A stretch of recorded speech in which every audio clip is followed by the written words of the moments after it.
In this video, I'm going to be comparing Google Assistant with Alexa. In these series of videos, I'm going to be doing comparisons of rival technologies that I own or that I have access to. So for example, at home, I mainly use a Mac, and at work, I use a Windows machine. Well, actually, I use both Windows and a Mac machine at work. I used to own an iPhone, and now I have an Android device. So in this video, I'm going to be comparing the Google Home Assistant with Amazon's Alexa. Actually, this is just going to be a very brief comparison between the two and which one fits my needs. And hopefully this will help you make a decision on which one to choose for you. Now with both Google Assistant and Alexa, they pretty much do the same thing, at least for my needs. They check the news, they give me my news brief in the mornings. The main thing is I use it for weather, and then I also use it to turn on and off the lights. This is my Google Home Mini, and this is the second generation Amazon Echo Dot, and they do have a third generation. The third generation actually has also a very similar kind of fabric design like the Google Home Mini here.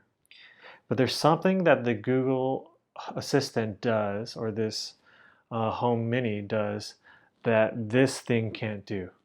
I can push audio or cast audio to these devices. And actually, I like to do that with Spotify through my computer or through my phone, and I can just directly push it to the device. With Amazon Alexa, you can't push content to it through another device. You can't push music to it. You can't push, just sound or audio to it from another device. You have to have what they call skills or an application installed on there, and then you get that through a service like Pandora, or if you have Spotify Premium, then you can ask it to play you music. With Google Assistant, you can do all those things that Alexa can do, but you can also push music to it. Another thing that a Google Assistant can do is you can sync up multiple devices together to create like a stereo sound. So for example, I can buy, I forgot how many devices total, but I can buy a number of these Google Home Minis, or I can buy a Google Home Max, which is the larger speaker, or they do have a larger Google Home device, or I can even sync it up with my Google Chromecast. With all these devices, I can create like kind of a surround sound for my room. So you can kind of create a really good music or listening experience. So you may say maybe Google Assistant here is the clear winner for my needs. But actually there is one thing that really bugs me about Google Home or Google Assistant that Alexa does better. It's actually the wake word, to kind of wake it up and tell it to do something. It is way easier to say, Alexa, tell me the weather. In Philadelphia, it's 84 degrees Fahrenheit with mostly clear skies. Tonight, you can look for clear skies with a low of 68 degrees. And actually, you can change the wake word to a number of them. You can say Amazon or computer or Echo. With Google Assistant, there's only one wake word. You have to say, hey Google, what's the weather? Currently in Philadelphia, it's 83 and clear. The forecast tonight is 80 and clear. Now this may be a small thing, but actually I've been really frustrated sometimes. It's just really sometimes tough to just say, hey Google. It worked this time, but stop. Sorry, I don't know how to help with that. It worked this time, but sometimes you just fumble with the words Google, Google, Google. Alexa, it's so much easier to say. This prevents me from going all in on Google. One big advantage I see with the Google Assistant though is it's tied with my phone. So I can wake the Google Assistant just by squeezing my phone on my Pixel 3. Tell me a joke. Never try to annoy someone with bird puns, because two can play at that game.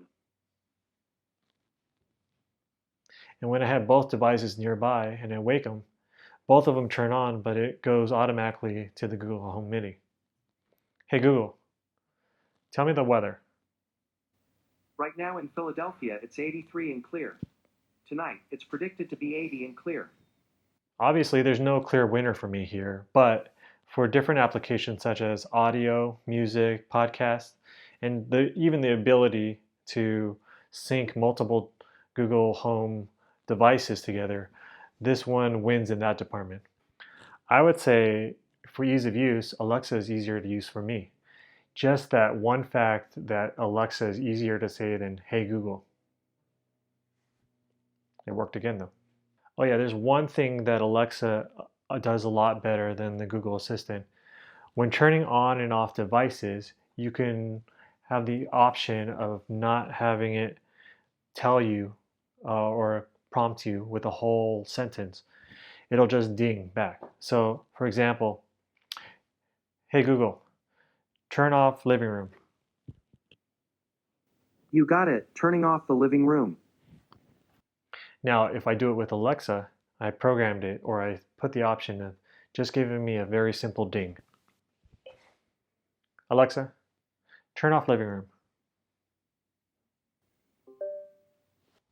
Just those little details can cause you to switch from one platform to another.